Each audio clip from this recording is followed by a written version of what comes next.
Hello friends, स्वागत है आपका इस वीडियो में। तो आज का ये क्लास बायोलॉजी का होने वाला है। बायोलॉजी में परीक्षा में आया हुआ जो भी क्वेश्चन होगा सब्जेक्टिव प्रश्न इस वीडियो में हम पढ़ने वाले हैं। यानी सब्जेक्टिव प्रश्न जो भी आपके बोर्ड एग्जाम में पूछा जा चुका है और पूछे जाने वाला है, वही सब आपके प्रश्न पढ़ने वाले हैं इस वीडियो में, ताकि आपको एग्ज़ाम में 100% लड़ सके क्वेश्चन। तो चलिए हम सब्जेक्टिव प्रश्न एक सब्जेक्टिव प्रश्न आपके लिए बहुत ज़्यादा इम्पोर्टेंट होगा, इसीलिए एक सब्जेक्टिव प्रश्न को आपको याद कर लेना है। तो चलिए हम अब देखना स्टार्ट करते हैं 12th बायोलॉजी से सब्जेक्टिव प्रश्न जो बिहार बोर्ड परीक्षा 2025 के लिए हम लोग देख रहे हैं। चलिए सबसे पहला नंबर प्रश्न से देखना स्टार्ट करते हैं। उससे पहले अगर आप वीडियो को लाइक नहीं किए तो लाइक कर लीजिए। सभी स्टूडेंट का वीडियो को लाइक कर लीजिएगा और न्यू स्टूडेंट चैनल को सब्सक्राइब कर लेंगे। और अगर आप व्हाट्सएप ग्रुप में ज्वाइन नहीं किए होंगे तो डिस्क्रिप्शन में लिंक मिलेगा, जाकर व्हाट्सएप ग्रुप ज्वाइन कर लीजिएगा। और चलिए हम देखना स्टार्ट करते हैं। सबसे पहला प्रश्न है कि अलैंगिक जनन के बारे में अलैंगिक भाषा में टिप्पणी लिखिए कि अलैंगिक जनन के बारे में आप क्या जानते हैं, लिखना है। तो लैंगिक जनन की वह विधि जिसमें लैंगिक जनन अंग भाग लेते हैं लैंगिक जनन कहलाते हैं। और नर में सबसे पहला लिखिएगा इसकी विशेषता है या फिर गुण भी बोल सकते हैं। सबसे पहला में नर युग्मकों तथा मादा में मादा युग्मकों का निर्माण होता है। नर में क्या होगा, नर युग्मक, और मादा में मादा युग्मक का निर्माण होता है। और दूसरा लिखना है दोनों गुण, पूछा जाए कि दूसरा गुण या विशेषता, तो लिखना है कि ये दोनों युग्मक आपस में संयोजित होकर युग्मज का निर्माण करते हैं जो विभाजन करके नए जीव का निर्माण करते हैं। और तीसरा अगर बोला जाए तीसरा लिखने का, तो यह जनन अलैंगिक जनन की तुलना में जटिल व धीमी गति वाले होते हैं। और चौथा में है कि जनन में अर्धसूत्री युग्मक निर्माण व युग्मक संलयन क्रियाएं होती है। तो ये था सबसे पहला नंबर प्रश्न जो आपको, ये सभी आपके क्वेश्चन में आपको देखिएगा ये सब प्रश्न पूछे गए होंगे और ये सब प्रश्न बहुत ज़्यादा बार पूछे जाते हैं, इसीलिए ये सब MVVI प्रश्न में आते हैं। तो ये सब प्रश्न आपको एक प्रश्न को आपको याद कर लेना है कि अलैंगिक जनन के बारे में कुछ टिप्पणियाँ लिखने को बोला जाएगा तो विशेषता भी लिख दीजिएगा और अलैंगिक जनन क्या होता है वह भी लिख दीजिएगा, आपको फुल मार्क्स दे दिया जाएगा। और चलिए अगले प्रश्न पर देखिए। अगला प्रश्न है कि क्लोन या एक पुंजक की परिभाषा बताइए। एक पुंजक एक लाभ एवं हानि के बारे में भी लिखना है। क्लोन क्या होता है आखिर, तो लिखना है कि आकारकीय यानी मॉर्फोलॉजिकली तथा आनुवंशिक रूप से एक समान जीवों के लिए क्लोन शब्द की रचना की गई है। अलैंगिक जनन के परिणाम स्वरूप जो संतति उत्पन्न होती है वह केवल एक दूसरे के स्वरूप ही नहीं बल्कि अपने जनक के आनुवंशिक रूप से भी समान होती है, इसलिए अलैंगिक जनन द्वारा उत्पन्न संतति को क्लोन कहा जाता है। अलैंगिक जनन के द्वारा जो भी संततियाँ उत्पन्न होती है उसे ही हम क्लोन कहते हैं। क्या कहते हैं, क्लोन कहते हैं। लाभ आकारकीय तथा आनुवंशिक रूप से संतति जनक के समान होती है, हानि आनुवंशिक विभिन्नताएं उत्पन्न नहीं होती है। आकारकीय तथा आनुवंशिक रूप से समान जीव को क्लोन कहते हैं, ऐसा भी आप लिख सकते हैं। तो चलिए अगला प्रश्न पर, ये भी आप अच्छे तरीके से समझ चुके होंगे। और आइए अब अगला प्रश्न पर आते हैं। अगला प्रश्न है कि संक्रामक रोग क्या है। क्या है संक्रामक रोग, क्या है कि 3 संक्रामक रोगों के नाम लिखना है। देखिए ये जो प्रश्न है ये काफ़ी बार पूछा गया है, देखेंगे तो हमेशा जब भी परीक्षा होता है तो इसमें एक प्रश्न हमेशा दे देता है कि संक्रामक रोग क्या है, या इसके कुछ नाम लिखिए, या फिर ये दे देगा कि यौन संचारित रोग के नाम लिखिए। रोग के नाम से तो हमेशा 100% है कि आएगा क्वेश्चन, इसीलिए पहले इसको समझिए कि संक्रामक रोग क्या होता है और किन 3 संक्रामक रोग का नाम लिखने के लिए बोला जाए तो कैसे लिखिएगा।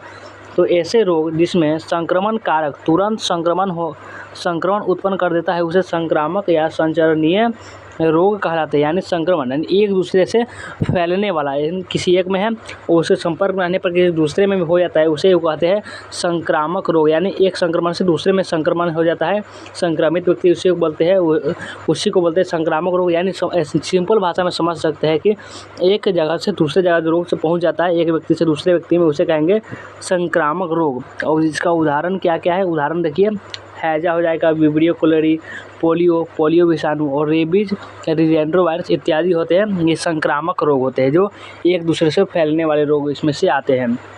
और ये समझिए प्रतिरक्षी व प्रतिजन के बीच विभेद कीजिए। प्रतिरक्षी व प्रतिजन के बीच विभेद करना है तो कैसे लिखिएगा, प्रतिजन यानी एंटीजन, देखिए प्रतिजन को ही एंटीजन बोलते हैं। वे कार्बनिक पदार्थ है जो शरीर के प्रतिरक्षा तंत्र द्वारा प्रतिरक्षी का निर्माण करके अनुक्रिया उत्पन्न करते हैं। प्रतिरक्षी ये विशेष प्रकार के प्रोटीन्स हैं जो प्रतिजन के प्रति अनुक्रिया के लिए उत्पन्न होते हैं तथा प्रतिजन से शरीर की सुरक्षा करते हैं तथा क्या करते हैं, प्रतिजन से शरीर की सुरक्षा करते हैं। तो ये था आपका 4 नंबर प्रश्न। आप उम्मीद है ये भी आप अच्छे से समझ चुके होंगे और लास्ट तक बना रहिएगा, आपका एक भी प्रश्न नहीं छूटने वाला है। इसमें से हम सभी MBBI प्रश्न ही करवाते हैं, क्योंकि आपका एग्जाम में यही सब प्रश्न आपके आते हैं। फालतू पढ़ने से क्या मतलब है, इसीलिए जितना आपको VBI होता है, MBBI होता है, वही सब प्रश्न हम लेकर आते हैं। और चलिए अगले प्रश्न पर चलते हैं। देखिए अगला प्रश्न है 5 नंबर की, भ्रूणपोष की घटक कोशिकाओं के नाम क्या है। भ्रूणपोष की घटक कोशिकाएं जो होती है उनका नाम क्या है। तो भ्रूणपोष की घटक कोशिकाओं के नाम इस प्रकार है, अंडा, द्वितीयक केंद्रक, सहायक कोशिका और एंटीपोडल कोशिका। ये भ्रूणकोष की घटक कोशिकाओं के नाम हैं, जो ये भी आपको याद कर लेना है, ये भी आपको याद करना है, क्योंकि ये भी आपके एग्जाम में पूछा जाता है कि भ्रूणपोष की घटक कोशिकाओं का नाम क्या है। तो लिखना है कि भ्रूणपोष की घटक कोशिका का नाम इस प्रकार है, अंडा, द्वितीयक केंद्रक, सहायक कोशिका, एंटीपोडल कोशिका। इस प्रकार से लिख दीजिएगा, आपका 2 नंबर का रहेगा, 2 नंबर आपको दे दिया जाएगा। और चलिए अब आगे चलते हैं। देखिए कि आगे क्या है, आगे है कि ट्रांसजेनिक जंतुओं के लाभों का वर्णन करें। ट्रांसजेनिक जंतुओं के जो लाभ क्या होते हैं, इसके लाभों के बारे में बताना है। तो ट्रांसजेनिक जंतुओं के अनेक लाभ क्या है, ट्रांसजेनिक जंतु जितने भी है उनके अनेक लाभ है, बहुत सारे लाभ है। इन जंतुओं के द्वारा मिट्टी की उर्वरा शक्ति बढ़ती है। इन जंतुओं के द्वारा मिट्टी की जो उर्वरा शक्ति होगी वह बढ़ती है। इन जंतुओं के माध्यम से ट्रांसजेनिक प्रक्रिया पूरी होती है, इसलिए ये जंतु बहुत उपयोगी नज़र आते हैं, बहुत ज़्यादा उपयोगी नज़र आते हैं, क्योंकि ट्रांसजेनिक जंतुओं के अनेक लाभ होते हैं। इन जंतुओं के द्वारा मिट्टी की जो भी उर्वरा शक्ति होती है, जिस कारण फसल अच्छी होती है, उर्वरा शक्ति वो बढ़ती है सिर्फ जंतुओं के ही द्वारा। और ये पर 6 नंबर प्रश्न था। और देखिए 7वां नंबर प्रश्न की प्रतिरक्षी व प्रतिजन के बीच विभेद कीजिए। प्रतिरक्षी व प्रतिजन के बीच विभेद करना है। तो प्रतिजन यानी एंटीजन वे कार्बनिक पदार्थ है जो शरीर के प्रतिरक्षा तंत्र द्वारा प्रतिरक्षी का निर्माण करके अनुक्रिया उत्पन्न करते हैं। प्रतिरक्षी ये विशेष प्रकार के प्रोटीन्स है जो कि प्रतिजन के प्रति अनुक्रिया के लिए उत्पन्न होते हैं तथा प्रतिजन के से शरीर में सुरक्षा करते हैं। प्रतिजन यही होते हैं कि प्रतिजन वे कार्बनिक पदार्थ है। अगर पूछा कि प्रतिरक्षी या प्रतिजन क्या है, तो लिखना है कि प्रतिजन वे कार्बनिक पदार्थ है जो शरीर के प्रतिरक्षा तंत्र द्वारा प्रतिरक्षी का निर्माण करते हैं, उसे समझ लीजिए कि प्रतिरक्षी बोलते हैं। और एक बार आप लोग शेयर नहीं करते, एक बार शेयर भी कर लीजिए, एक बार अपने दोस्तों के पास भी शेयर कर लीजिए, न्यू स्टूडेंट को सब्सक्राइब कर लेना है। और चलिए अगला प्रश्न पर चलते हैं। देखिए कि अगला प्रश्न क्या कह रहा है कि हरित क्रांति से आप क्या समझते हैं। हरित क्रांति से आप क्या समझते हैं। तो हरित क्रांति क्या होता है, तो खाद्य उत्पादक को बढ़ाने के लिए कृषि के क्षेत्र में जो प्रयास किए जाते हैं तथा उसके फलस्वरूप उत्पाद में जो वृद्धि होती है उसे हरित क्रांति कहते हैं। हरित क्रांति किसे कहते हैं, खाद्य उत्पादक को बढ़ाने के लिए, यानी खाद्य के उत्पादक को बढ़ाने के लिए कृषि के क्षेत्र में जो प्रयास किए जाते हैं तथा उसके फलस्वरूप उत्पाद में जो वृद्धि होती है उसे हरित क्रांति कहते हैं। हरित क्रांति को लाने में निम्नलिखित कारकों का महत्वपूर्ण योगदान होता है, जैसे सिंचाई के लिए उपयुक्त प्रबंध होना, सिंचाई के लिए उपयुक्त प्रबंध होना, वैज्ञानिक विधि तथा दृष्टिकोण को कृषि के क्षेत्र में उपयोग में लाना, ये सब हरित क्रांति लाने का ये सब एक समझ लीजिए कि 2 कारण होते हैं। ये था आपका हरित क्रांति की खाद्य उत्पादक को बढ़ाने के लिए कृषि के क्षेत्र जो प्रयास किया जाता है तथा उसके फलस्वरूप उत्पाद में जो वृद्धि होती है उसे ही कहते हैं हरित क्रांति। सिंपल सा डेफिनेशन है, यहाँ से लिख दीजिएगा, आपको 2 नंबर दे दिया जाएगा।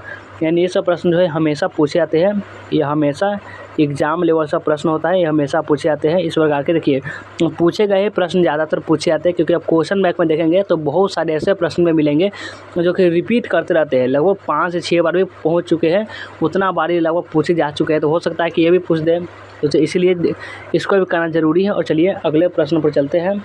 अगला प्रश्न है 9 नंबर, स्वभोजिता को एक उदाहरण देते हुए समझाइए। स्वभोजिता को एक उदाहरण देते हुए समझाना है। तो लिखना है कि ऐसी पारस्परिक क्रिया जिसमें एक जाति को लाभ होता है, यानी स्वभोजिता पूछा है तो ऐसी पारस्परिक क्रिया जिसमें एक जाति को लाभ होता है और दूसरी को न लाभ होता है और न हानि, उसे स्वभोजिता कहते हैं। यानी एक को तो लाभ हो रहा है, फिर से एक को लाभ हो रहा है, दूसरा को न हानि होगी न लाभ होगा, उसे कहेंगे स्वभोजिता।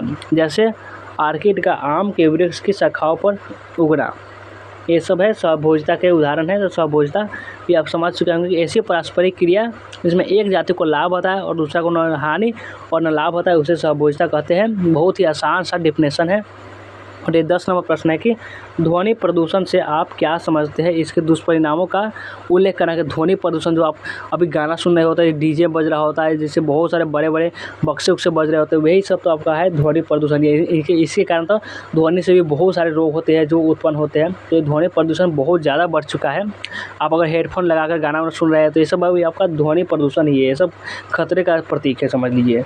कि ध्वनि प्रदूषण से आप क्या समझते हैं, तो ध्वनि प्रदूषण यानी 40 डीबी से अधिक तीव्रता वाली ध्वनि के कारण ज्ञानेंद्रिय सहित मानव शरीर के अन्य भागों पर पड़ने वाले कुप्रभावों को ध्वनि प्रदूषण कहते हैं। यानी 40 डीबी से अधिक तीव्रता वाली, इसे तीव्रता के अधिक अगर किसी की आवाज़ है, यानी म्यूजिक ये सब वगैरह हो सकती है, इससे अधिक आवाज़ है तो ज्ञानेंद्रिय सहित मानव शरीर के अनेक भागों पर दुष्परिणाम इसके पड़ सकते हैं, और इसे कहते हैं ध्वनि प्रदूषण। दुष्परिणाम प्रभाव हो सकते हैं कर्णपटल के क्षतिग्रस्त होने के कारण। दुष्परिणाम क्या क्या हो सकते हैं, पहले वो समझिए। कर्णपटल के क्षतिग्रस्त होने के कारण सुनने में बाधा, यानी ज़्यादा अधिक कीजिएगा तो आपका सुनने में कठिनाई हो सकती है। ज़्यादा म्यूजिक, ज़्यादा गाना सुनने से, ज़्यादा बाजा उजा में देख में देखते होंगे बजाते होते हैं, वह सब आपका डीजे उजे बज रहा होता है, उसके लिए आपका सुनने में प्रॉब्लम हो सकता है। और दूसरे व्यक्ति से बात करने में बाधा, और दूसरे व्यक्ति से बात कीजिएगा तो आपका आवाज़ होगा वो ठीक आपके पास नहीं पहुंच रहा होगा, तो ये भी एक प्रकार की बाधा ही है। तनाव हो सकता है, नेत्र दोष हो सकता है, सर दर्द हो सकता है, अनिद्रा हो सकता है, आदि रोगों का उत्पन्न हो सकता है। सिर्फ किससे, सिर्फ ध्वनि प्रदूषण से। आपको जितना हो सके हम लोग का ध्वनि प्रदूषण को कम करना चाहिए, ध्वनि प्रदूषण ज़्यादा नहीं हो, नहीं तो बहुत प्रकार के रोग भी उत्पन्न हो सकते हैं। और यहाँ पे समझ गए कि ध्वनि प्रदूषण क्या होता है, सबोचता भी समझ गए। और चलिए आगे चलते हैं कि अगला समझते हैं जैविक खाद के उपयोग से होने वाले 2 लाभों को लिखना है। कि जैविक खाद के उपयोग से होने वाले 2 लाभ, तो लिखना है कि जैविक खाद के उपयोग से होने वाले 2 लाभ निम्नलिखित है। ये सबसे पहला लिखना है कि यह मिट्टी की गुणवत्ता को बनाए रखने में हमारी मदद करते हैं, यह मिट्टी की गुणवत्ता को बनाए रखते हैं। दूसरा, यह प्राकृतिक एवं हानि रहित है, यह प्राकृतिक है और हानि रहित है, यह भी आपको लिख देना है।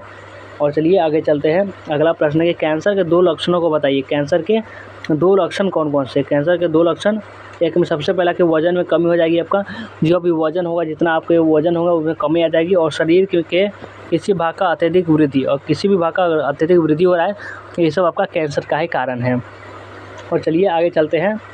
सहलगनता को परिभाषित करें। ये 13 नंबर प्रश्न है कि सहलगनता को परिभाषित करें।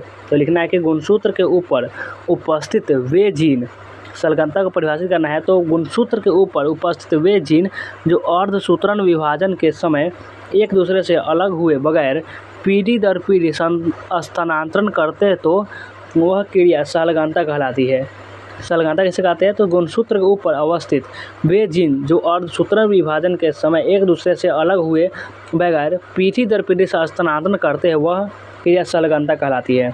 और सहभोजिता को एक उदाहरण देते हुए समझाना। सहभोजिता तो ऐसी पारस्परिक क्रिया जिसमें एक जाति को लाभ होता है और दूसरी जाति को न लाभ न हानि होता है, उसे सहभोजिता कहते हैं। जैसे ऑर्किड का आम के वृक्ष की शाखाओं पर उगना, ये आपको तो क्वेश्चन बताए हुए थे, पर चलिए कोई बात नहीं, फिर हो गया तो। और चलिए अगला प्रश्न है कि ये देखिए कि मलेरिया और न्यूमोनिया का प्रसारण किस प्रकार से होता है। मलेरिया और न्यूमोनिया के प्रसारण किस प्रकार से होता है, तो मलेरिया का प्रसारण मादा एनोफिलीज मच्छर के मदद से, जबकि न्यूमोनिया का प्रसारण वायु डिप्लोफोकल न्यूमोनिया बैक्टीरिया की मदद से होता है। समझिए कि मलेरिया और न्यूमोनिया, तो मलेरिया का जो प्रसारण होगा वह मादा एनाफिलीज मच्छर के होता है कारण से होगा, लेकिन न्यूमोनिया का जो प्रसारण होगा वह डिप्लोफोकल न्यूमोनिया के कारण से होगा। अब समझिए कि सूक्ष्म प्रवर्धन क्या होता है। सूक्ष्म प्रवर्धन क्या है, इस विधि द्वारा पादपों के उत्पादन के मुख्य लाभ क्या है, तो लिखना है कि उत्तक संवर्धन द्वारा हजारों की संख्या में पादपों को उत्पन्न करने की विधि सूक्ष्म प्रवर्धन कहलाती है। यानी उत्तक संवर्धन द्वारा हजारों की संख्या में पादपों को उत्पन्न करने की विधि सूक्ष्म प्रवर्धन कहलाएगी। इसके द्वारा टमाटर, केला, सेब आदि का बड़े पैमाने पर उत्पादन कराया जाता है।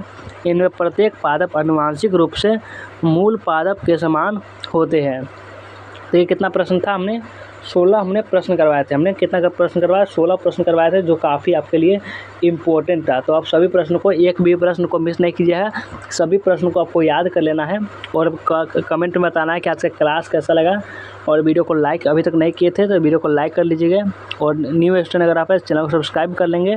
और रोजाना आपको क्लास करना है, क्योंकि हम सिर्फ MBBI क्वेश्चन ही करवाते हैं। जो ऐसा प्रश्न जो आपके एग्जाम में आ सकते हैं वही पूरे चुन कर लाते हैं। हमेशा हम क्लास नहीं लाते हैं, लेकिन जितना लाते हैं सभी चुन चुन कर प्रश्न लाते हैं, इसलिए आपके एग्जाम में 100% लड़ने वाला ही प्रश्न आते हैं। जो भी संभावित प्रश्न होता है सिर्फ वही लाते हैं, इसीलिए आपको जितना भी प्रश्न हम बता रहे हैं सभी के सभी आपको याद कर लेना है। तो चलिए वीडियो को एंड करते हैं और मिलते हैं फिर किसी नेक्स्ट वीडियो में।